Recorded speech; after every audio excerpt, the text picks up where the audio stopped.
तो उस दिन प्रथम श्लोक का अध्ययन किया, जहाँ पर धृतराष्ट्र संजय से पूछते हैं उस युद्ध स्थल में क्या हुआ, और किस प्रकार पूछा कि संजय जो बताए ऐसा बताए कि मेरा मन प्रसन्न हो जाए। और संजय भी बहुत विद्वान थे, साधारण नहीं थे। तो संजय ने जब बताना प्रारंभ किया तो द्वितीय श्लोक संजय ने कहा, संजय उवाच दृष्ट्वा तु पांडवानीकं व्यूढं दुर्योधनस्तदा आचार्यमुपसंगम्य राजा वचनम् अब्रवीत् पश्येतां पाण्डुपुत्राणाम् आचार्यं महितिं चमुं व्यूढां द्रुपदपुत्रेण तव शिष्येण धीमता। संजय ने कहा, उस युद्ध स्थल में बहुत लोगों को देखकर, कैसे लोग थे? जो युद्ध की कामना से आए थे, लड़ाई के लिए, और उसका मन व्यथित होने लगा।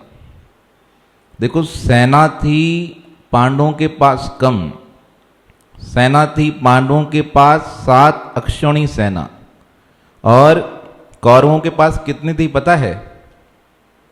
11। टोटल कितनी हो गई? 7 और 11 कितने हो गए? 18। अब एक अक्षौणी सेना में कितने वीर योद्धा होते हैं? यह याद कर लो या लिख लो। एक अक्षौणी सेना में जो रथ होते हैं ना, उसकी संख्या होती है 21,870। कितने हो गए? 21,870 रथ होते हैं। और हाथी कितने होते हैं? 21,870 हाथी भी उतने हो गए। अब घोड़ों की संख्या लिखो, 65,610। ये कभी भी आपसे पूछेंगे तो लिखते जाओ, मोबाइल में लिख लो, चाहे कहीं भी लिख लो, याद रहें। घोड़ों की संख्या कितनी है? 65,610। और अब जो पैदल सैनिक हैं उनकी संख्या कितनी होती है? 1,09,350। 1,09,350 यह संख्या होती है एक अक्षौणी सेना की। अब इसको गुणा कर लो 18 से, इतने लोग वहां उपस्थित थे।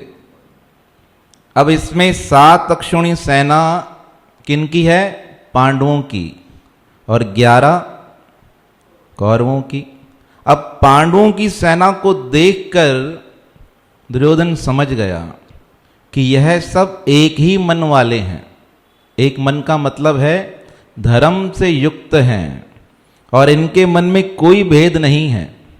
पर जो हमारे पास योद्धा है ना, हमारे गुरुजी पितामह, यह हैं तो हमारे पक्ष में, पर इनका मन कहाँ बह जाता है? इनका मन चला जाता है पांडवों के पक्ष में। इसलिए संजय ने बहुत होशियारी से कहा कि महाराज, आपका जो बेटा है, राजा करके संबोधन किया, क्योंकि धृतराष्ट्र प्रसन्न हो जाता था। कोई उसके बेटे को राजा बोलता था ना, तो धृतराष्ट्र को प्रसन्नता हो जाती थी। तो धृतराष्ट्र की स्थिति का पता था संजय को। तो संजय ने कहा, महाराज, आपका जो बेटा राजा है, उस समय आचार्य के पास गया और क्या कहने लगा? कहा, देखिए, जिनको आपने सिखाया था, पढ़ा लिखा कर बड़ा किया, वही पांडव आपको मारने के लिए यहाँ उपस्थित हैं। कोई बात चुप जाती ना, आपको कोई कह दे कि देखो, आपने अपने बच्चों को पढ़ा लिखा कर बड़ा किया, अब आपको वही परेशान कर रहे हैं, तो बात कैसे लगती है? बहुत तीर जैसे लगती है, चुप जाती है। इंसान को क्रोध आ जाए कभी, अगर अज्ञानी हो तो बात सुनकर क्रोध आ जाए। दुर्योधन की चालाकी क्या थी? वह अपने गुरुजी को क्रोध दिलाना चाहता था कि जिससे इनका क्रोध बढ़ जाए और यह बहुत गुस्से के साथ पांडव सेना का सर्वनाश करें। पर आचार्य तो ऐसे होते नहीं। आचार्य के मन में सबके लिए भाव कैसे होता है? समान होता है। इसलिए बहुत होशियारी से कहा, पश्येताम पांडुपुत्राणाम आचार्यम महतिम चमो। हे आचार्य, उस पांडवों की बड़ी भारी सेना को देखिए। और क्या है? उसका संचालन कौन कर रहा है? द्रुपद पुत्र धृष्टद्युम्न। अब धृष्टद्युम्न कौन था? द्रौपदी का भाई। किसका भाई? द्रौपदी का। और कहां से प्रकट हुआ था? माता द्रौपदी कहां से प्रकट हुई थी? यज्ञ अग्नि से। और किसने प्रकट किया था? द्रुपद। राजा द्रुपद और द्रोणाचार्य एक ही गुरुकुल में पढ़ते थे। अब दोनों ही कुशाग्र और विद्वान थे। अब दोस्ती हो जाती है ना, तो दोस्ती में एक दूसरे को वचन दे दिया जाता है, अरे मैं तुम्हारा दोस्त हूं, कभी भी आवश्यकता पड़े तो मेरे पास आ जाना, चिंता मत करना। अब द्रुपद ने वचन दे दिया, कहा द्रोणाचार्य मेरे जीवन का आधा हिस्सा तुम्हारा है, तुम्हें जीवन में कभी तकलीफ आए ना तो बेखटके बिना सोच के मेरे पास आ जाना। अब जीवन की कठिनाइयां आती हैं। द्रोणाचार्य जी का जीवन बढ़ने लगा। कृपाचार्य की बहन से उनका विवाह हो गया। अब कृपाचार्य जी की जो बहन थी उसका नाम क्या था? कृपी। ये सब लिखते जाइएगा, इसमें है नहीं चीजें, वो महाभारत की हैं।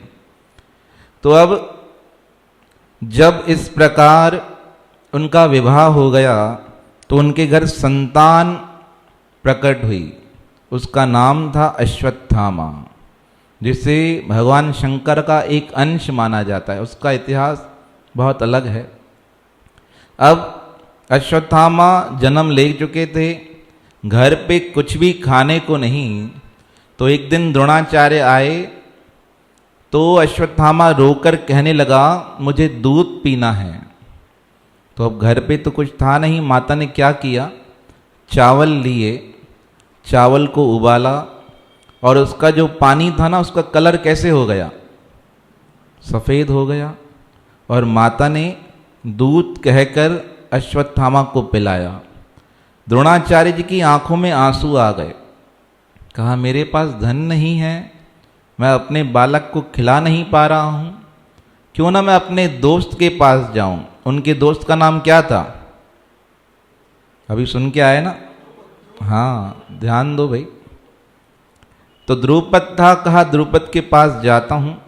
अब द्रुपद के पास आए और राज्य में आकर कहा द्रुपद मैं तुम्हारे पास आया हूं, मुझे जानते हो?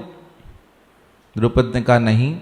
कहा मैं द्रोणाचार्य हूं, जहां हम साथ पढ़े थे। तो उनकी बात सुनकर वो नीचे उतर आए, मिले। कहा कहो क्या चाहिए? कहा तुमने मुझे वचन दिया था कि तुम आवश्यकता पड़ने पर मुझे अपना आधा राज्य दे दोगे।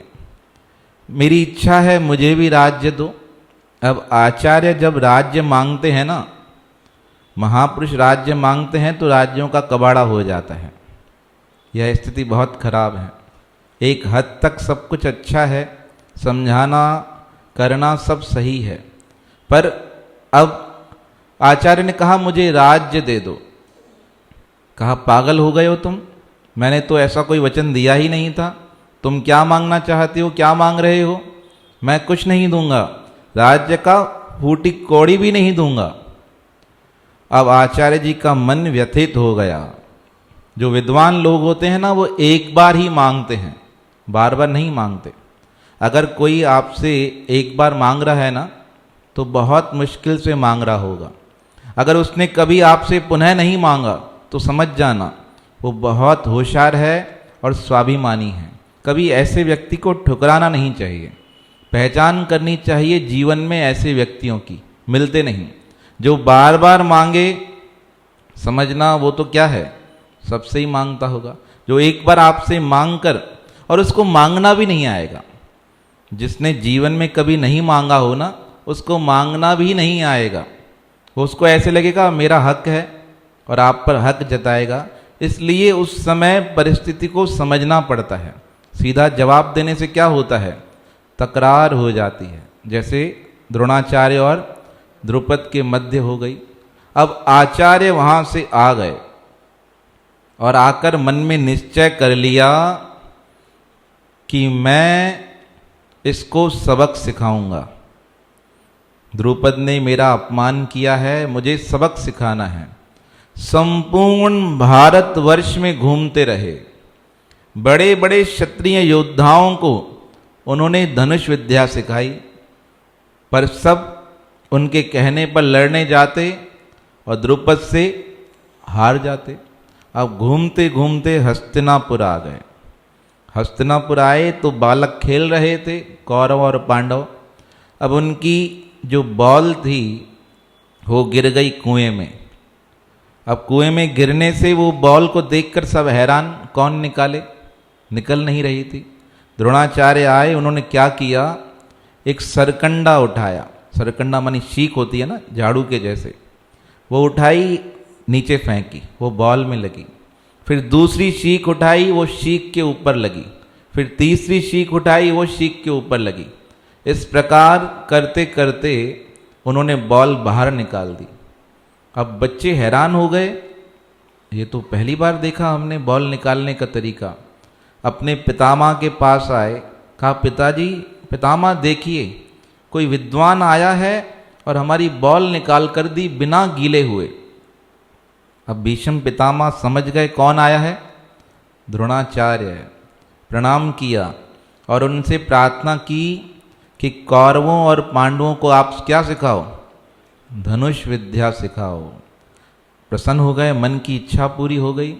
अब द्रोणाचार्य ने विद्या देना प्रारंभ किया, पर मन में क्या था, विद्या देने वाले के मन में कभी दुर्भाव नहीं होना चाहिए। अगर दुर्भाव होगा तो क्या होगा, विद्या तो मिलेगी पर देने वाले का भी नुकसान करेगी। अब विद्या देकर उन्हें बहुत पारंगत कर दिया। अब अर्जुन ने कहा, पांडवों ने कहा क्या चाहिए, मांगो, गुरु दक्षिणा में कुछ तो देंगे।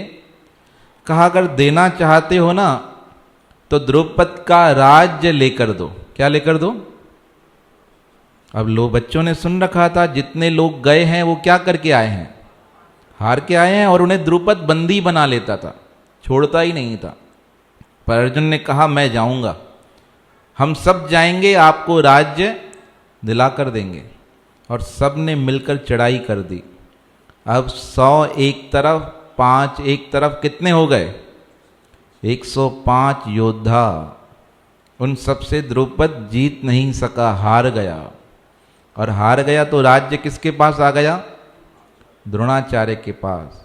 द्रोणाचार्य ने कहा द्रौपद मैं तुम्हारी तरह नहीं हूँ, मैं तुम्हें सिर्फ सबक सिखाना चाहता था, अपना राज्य तुम संभालो, मुझे कुछ नहीं चाहिए, ऐसा कहकर आ गए। पर अब जो क्षत्रिय होते हैं ना, उनके मन में एक बार कोई अपमान कर दे तो बात चुभ जाती है।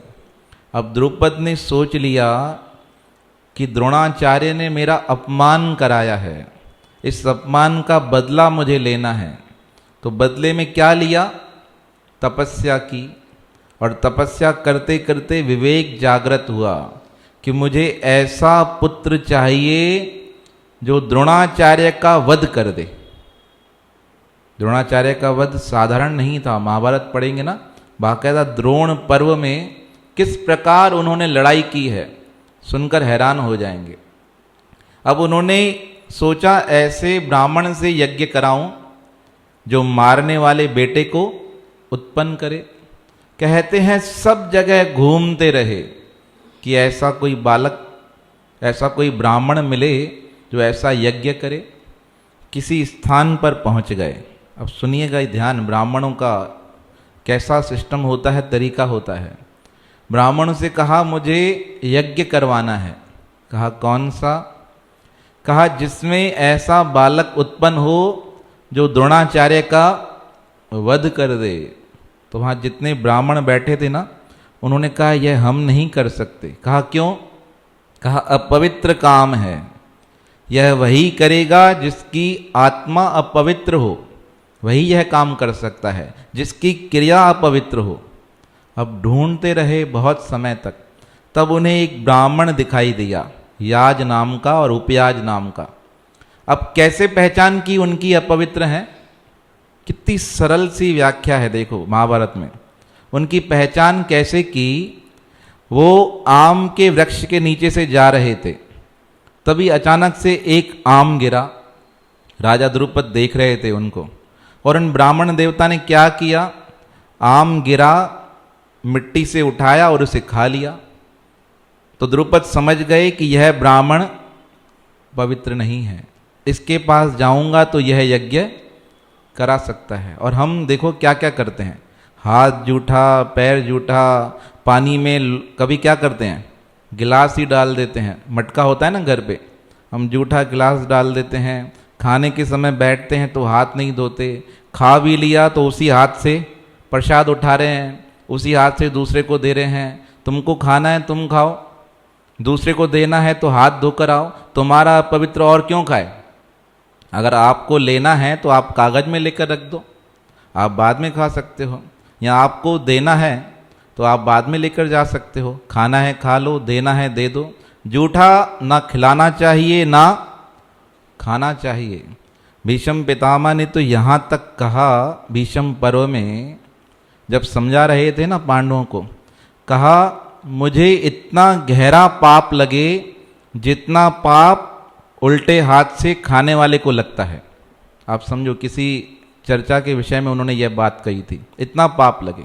और हमें तो विवेक ही नहीं रहता, उल्टे हाथ से दे देते हैं। उल्टे हाथ से अगर आपको कोई सामान दे खाने का तो कभी मत लिया करो, उससे क्या होगा, आपके पितृ भी रुष्ट हो जाएंगे और आपके शरीर को पुष्टि नहीं मिलेगी। अगर वो कहे नहीं दे सकता तो बोलो रख दो, किसी और को बोलो वो दे देगा, पर नहीं लेना चाहिए उल्टे हाथ से। सीधे हाथ से ही लेना चाहिए, सीधे हाथ से ही देना चाहिए। अब धृष्टद्युम्न को प्रकट होना था, द्रुपद देखे उस ब्राह्मण को, कहा महाराज यज्ञ कराइए। कहा कौन सा? कहा एक बालक उत्पन्न हो जो किसका वध करे? द्रोणाचार्य का। कहा चलो, देखो पहचान ऐसे होती है कि ये योग्य है, यह अपवित्र है, यह कर लेगा। बाकी सब ब्राह्मणों ने क्या किया? मना कर दिया। उसे लेकर आए और यज्ञ हुआ। अब यज्ञ हुआ, यज्ञ वेदी से कौन प्रकट हुआ? धृष्टद्युम्न और द्रौपदी। द्रौपदी कहते हैं लक्ष्मी माता का साक्षात अंश थी। और धृष्टद्युम्न जब प्रकट हुआ तो उसके हाथ में तलवार थी।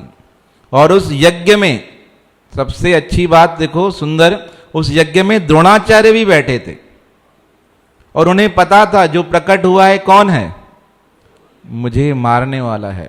अब यहां तक तो ठीक है। अब द्रौपद ने क्या किया? द्रोणाचार्य के पास आकर प्रार्थना की कि यह मेरा बेटा है, इसे आप शिक्षा दो। अब किसी को पता हो मुझे कोई मारने वाला है, उसे कोई शिक्षा देगा? कोई नहीं देगा। आपके घर में पता है यह चोरी करता है, आप उसे रखोगे? नहीं रखोगे। पर कुछ चीजें नियति के अनुसार निहित होती हैं, उसे आप किसी भी अवस्था में परिवर्तित नहीं कर सकते। इसलिए ज्यादा मगजमारी नहीं। स्वामी रामसुखदास महाराज जी कहते थे धर्म अर्थ काम मोक्ष कितने पुरुषार्थ हैं? धर्म अर्थ काम मोक्ष 4 पुरुषार्थ हैं। इसमें धर्म आप पुरुषार्थ से प्राप्त कर सकते हो, मोक्ष आप पुरुषार्थ से प्राप्त कर सकते हो। बाकी क्या बचा? काम और अर्थ, यह प्रारब्ध के अनुसार मिलते हैं। आपके भाग में लिखा हो कि आज बैंक में जाओगे 1 लाख रुपया मिलेगा, चेक लेकर जाओ। हम गारंटी से कहते हैं आपकी किस्मत में नहीं है ना, तो उसी दिन यहाँ मैनेजर नहीं आएगा, यहाँ बैंक बंद मिलेगी, या आपकी गाड़ी खराब हो जाएगी। क्या कर सकते हो? नहीं लिखा है, लगाओ माथा, भगते रहो, कुछ नहीं होगा। पुरुषार्थ जरूर करो, पुरुषार्थ में कमी की बात नहीं है, बाकी परेशान मत हो कि मुझे मिलना चाहिए, ऐसा होना चाहिए। अब नियति को मंजूर था द्रोणाचार्य का मृत्यु धृष्टद्युम्न के हाथों। अब उस धृष्टद्युम्न को द्रोणाचार्य ने सिखाया। क्या सिखाया? संपूर्ण विद्या सिखाई। कितनी बड़ी बात है। पता है कि बड़ा हो कि क्या करेगा, मुझे ही मारेगा, फिर भी सिखा रहे हैं। यह होते हैं आचार्य का भाव, किसी के प्रति कुभाव रखते ही नहीं। अब ऐसी सेना का संचालन कौन कर रहा था? वही धृष्टद्युम्न, क्योंकि पांडवों को पता था कि धृष्टद्युम्न का वध किसी के हाथों से नहीं होगा, और इसके हाथों से कौन मरेगा? द्रोणाचार्य। भगवान कृष्ण बड़े होशियार थे युद्ध नीति में, इसलिए धृष्टद्युम्न को बना दिया। चाहते तो भीम को आगे कर देते, नहीं किया। अर्जुन को आगे नहीं किया, सबको सुरक्षित रखा।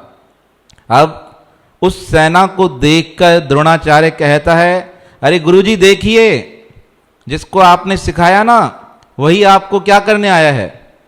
मारने आया है। यह बातें बहुत चुभती हैं मन में, और साधारण अकेला नहीं आया है, महतिम चमुम। महतिम मानी विशाल सेना के साथ, साधारण सेना के साथ नहीं। और आपने लिखी ना सेनाएं सारी, 11 अक्षौणी सेना के साथ आया है। अब यह सब सुनकर पिताजी थे धृतराष्ट्र, वो संकोच में पड़ गए। क्या तुमने इतना सब कुछ बता दिया संजय, कि वो उधर गया, वो उधर गया, उसकी मन स्थिति तो बताओ, वो गया क्यों वहां पे?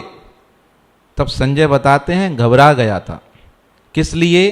क्योंकि दुर्योधन को पता था कि जहां भगवान खड़े हैं वहां विजय निश्चित है। उसे यह भी पता था कि मेरे जो गुरु हैं इनका मन बदल सकता है, और गुरु को रोकना बहुत कठिन है। भीष्म पितामह तो क्या है, प्रतिज्ञा में बंधे हुए हैं। उन्हें तो पता है कि कुछ भी हो तो मुझे कहां से लड़ना है, कौरवों के पक्ष से लड़ना है। पर गुरु के ऊपर पाबंदी थोड़ी है, गुरु के ऊपर कोई पाबंदी नहीं है, इसलिए गुरु को मनाना बहुत जरूरी है। और गुरु को किस प्रकार मनाया? प्यार से नहीं, टोक टोक के। देखो, ये आपका ही बच्चा था ना, स्कूल में पढ़ता था, आपने इसकी फीस भरी, और अभी नालायक बन के क्या कर रहा है? आपकी गिला कर रहा है, आपके बारे में शहर में बोलता है, तो गुरुजी को क्या लगता है? दुख हो जाएगा, और दुख हो जाएगा तो आगे पढ़ाना ही किसी को बंद कर देंगे, या गुरुजी भी उसके बारे में बोलना चालू कर देंगे। तो दुर्योधन बहुत होशियार है, और इतना होशियार है वो समझ ही नहीं सका कि मैं जो बोल रहा हूं इसका असर आचार्य पर पड़ने वाला नहीं है। क्योंकि युद्ध में जाने से पहले दिमाग ठंडा रखा जाता है। अगर पागल होके युद्ध करने गया तो क्या होगा?